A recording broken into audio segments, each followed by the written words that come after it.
warahmatullahi wabarakatuh. Oke, apa kabar semuanya? Oke, kita di pertemuan kedua ini melanjutkan materi dari pertemuan pertama, yaitu pertemuan pertama mengenai tentang objek IPA dan penelitiannya, dan sedikit menyinggung mengenai tentang pengukuran. Nah, sekarang kita melanjutkan materi pengukuran. Oke, langsung saja. Pengukuran atau mengukur. Mengukur itu apa? Nah, mengukur, apakah ini disebut sebagai mengukur? Ini sebagai mengukur? Nah, betul. Jadi mengukur itu kita bisa mengukur benda-benda atau mengukur ketinggian, mengukur massa suatu benda. Jadi mengukur itu adalah menentukan ukuran atau kapasitas suatu besaran dengan cara membandingkan dengan besaran tertentu yang sejenis yang digunakan sebagai satuan. Ingat, satuan dari pengukuran itu ada dua, ada satuan baku dan ada satuan tidak baku. Dalam kegiatan sebelumnya, kita telah menyimpulkan bahwa dalam kegiatan pengukuran perlu adanya satuan baku, yaitu besaran yang disepakati bersama. Jadi, besaran yang satuannya bisa didefinisikan yaitu disebut dengan besaran pokok. Apa saja besaran pokok? Kemarin kita membahas itu adalah kata utamanya yang bisa kalian ingat, itu ada SMP jiwa, S-nya suhu, M-nya massa, P-nya panjang, J-nya jumlah zat, I-nya intensitas cahaya, W-nya waktu, dan A-nya arus listrik. Nah, jadi dalam kehidupan sehari-hari besaran pokok yang sering kita gunakan itu ada panjang, massa, dan waktu. Oke, satu persatu di sini ada panjang. Jadi panjang itu apa? Panjang adalah jarak antara dua titik. Misalkan di sini ada papan tulis, ya. Papan tulis, jarak antara titik pada ujung papan tulis ini disebut sebagai panjang. Atau contoh lain di sini ada orang. Nah, orang ini disebut kita bisa mengukur antara dua titik ini dari ujung kaki orang tersebut dan kepala orang tersebut. Nah, mengapa sih panjang itu harus diukur? Nah, apa alat ukur panjang? Alat ukur panjang itu adalah, nah ini, yang pertama ada pita ukur atau metlin, yang kedua ada meteran gulung, yang ketiga ada mistar, yang keempat ada jangka sorong. Nah, kita bahas satu persatu mengenai tentang alat ukur panjang. Yang pertama ada mistar. Nah, mistar ini yang sering kita gunakan dalam kehidupan sehari-hari, apalagi seorang siswa. Nah, cara untuk membaca mistar itu posisi mata kita harus sejajar dengan mistar tersebut. Nah, kalau misalkan posisinya salah, maka ukuran atau nilai ukurnya itu pasti berbeda. Nah, mistar mempunyai tingkat ketelitian 1 mm atau kalau dirubah dalam bentuk sentimeter itu 0,1 cm. Yang kedua ada jangka sorong. Nah, jangka sorong selain untuk mengukur panjang, jangka sorong ini bisa juga untuk mengukur panjang suatu benda. Di mana di sini ada bagian-bagian dari jangka sorong. Yang pertama ada rahang tetap atas, yaitu ini untuk menggeser sesuai dengan ketebalan dari benda. Yang kedua ada rahang sorong atas. Terus ada skala utama. Skala utama ini adalah skala untuk membaca ukuran atau nilai dari benda tersebut. Yang selanjutnya ada gurat ukur kedalaman. Terus ada skala nonius. Yang selanjutnya ada rahang tetap bawah dan rahang sorong bawah. Rahang tetap bawah dan rahang sorong bawah ini untuk merekatkan suatu benda sehingga benda itu bisa terkunci dan tidak bisa bergeser lagi. Nah, di sini cara untuk mengukur jangka sorong kita bisa lihat di sini ada dua, ya, ada skala utama dan skala nonius. Nah, kita bahas selanjutnya. Nah, kita harus tahu dulu tingkat ketelitian dari skala nonius itu adalah 0,01 cm. Nah, rumusnya itu skala utama ditambah skala nonius, maka kita akan mengetahui pembaca dari jangka sorong tersebut. Nah, kita contohkan di sini ada kalau misalkan diperbesar skala utama dan skala noniusnya. Nah, kalau misalkan di bawahnya ini ada benda, sehingga skala utamanya itu berdasarkan garis merah itu skala utamanya 1,5 cm ya, sampai 0 dari skala utama, skala noniusnya. Kemudian kalau mencari skala nonius itu dilihat berhimpitan antara garis di bawah dengan garis yang di atas.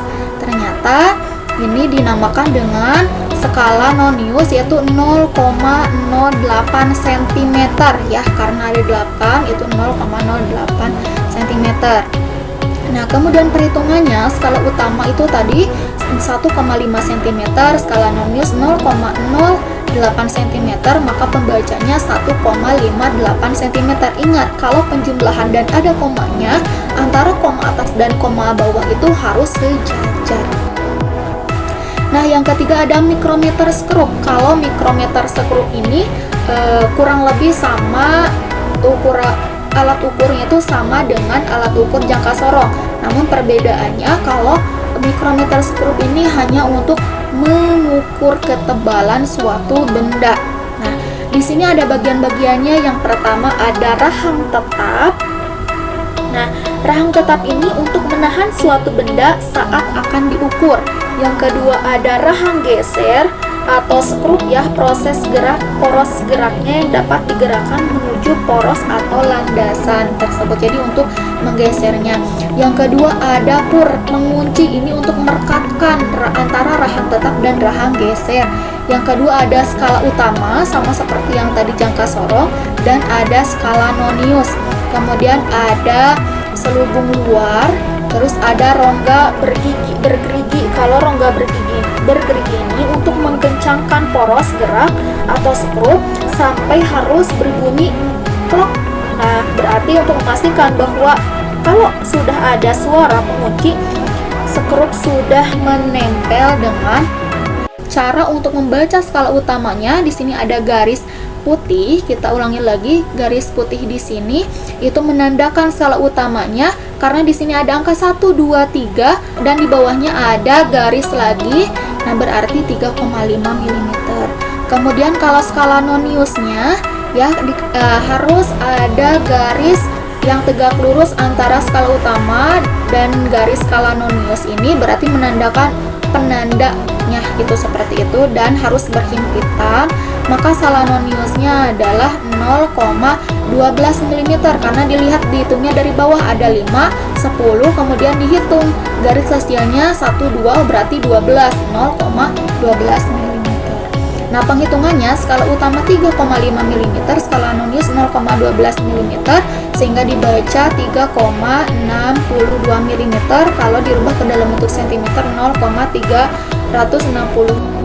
Nah, kita sudah membahas mengenai tentang panjang, berarti kita ke selanjutnya yaitu M. M-nya itu adalah massa. Nah, yang sering kita gunakan itu seharusnya massa atau berat. Nah, kita bahas.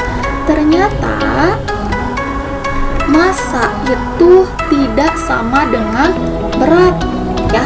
Kalau misalkan massa itu tidak dipengaruhi kedudukan sebuah benda dan satuannya adalah kilogram, sedangkan berat itu dipengaruhi kedudukan suatu benda dan satuannya adalah newton. Jadi kalau misalkan kita mengukur badan kita itu bukan pertanyaannya berapa berat badan kamu, tapi berapa massa badan kamu, seperti itu. Nah, alat ukur mengukur massa di sini itu adalah neraca sama lengan ya. Nah, yang kedua ada neraca 3 lengan atau Ohaus. Nah, dapat mengukur massa sampai 2610 kg dengan ketelitiannya 0,1 gram. Nah, neraca 4 lengan dapat mengukur massa sampai 310 gram dengan ketelitian 0,01 gram. Nah, di sini kalau neraca Ohaus itu ada 3 ya bagiannya. Yang pertama ada lengan depan, lengan tengah, dan lengan belakang. Jadi perhitungannya harus dijumlahkan. Kalau lengan depan itu 5,5 gram, lengan tengah 20 gram, lengan belakang 200 gram, sehingga dijumlahkan 225,5 gram.